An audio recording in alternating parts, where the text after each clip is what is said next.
क्या आपने मनोज तिवारी का नाम सुना है? क्या आप मनोज तिवारी को जानते हैं? दिल्ली में सांसद हैं, भारतीय जनता पार्टी से ताल्लुक़ रखते हैं।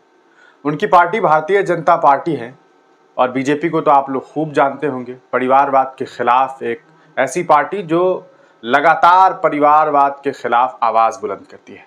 ऐसे ही परिवारवाद पर एक बहुत बड़ा प्रहार जो है वो भारतीय जनता पार्टी ने किया है। जी हाँ, परिवारवाद पर एक ऐसा हमला, एक ऐसा अटैक जिसे सुनने के बाद आपको लगेगा कि मानो रशिया ने यूक्रेन के ऊपर एक अटैक किया है। वैसे ही भाजपा ने परिवारवाद के ऊपर एक बहुत बड़ा अटैक किया है। भाजपा ने, ये स्क्रीन पर एक बच्ची आपको दिखाई दे रही है, बच्ची क्या है, लड़की है, उम्र इनकी 22 साल है। इन्हें भारतीय जनता पार्टी में शामिल किया गया है। आपको मालूम है ये कौन है?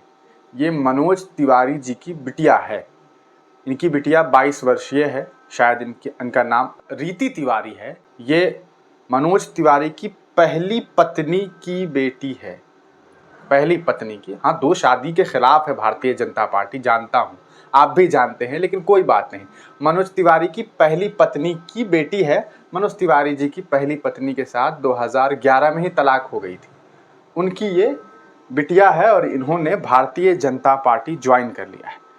और बीजेपी ज्वाइन करने के बाद इन्होंने कहा कि मैं बहुत अभिभूत हूँ कि मैं अभी इस कम उम्री में ही भाजपा ज्वाइन कर ली हूँ। शायद सोच रही होगी कि अभी तो 22 साल की हूँ, जब 3 साल और गुजरेंगे तो कम से कम चुनाव तो लड़ सकती हूँ, तो अगले लोकसभा का हो सकता है इंतज़ार हो रहा हो। बीजेपी ने परिवारवाद पर हमला बोला है और परिवार की ही एक बच्ची को सदस्यता दिलाकर उसे नेता बना दिया है।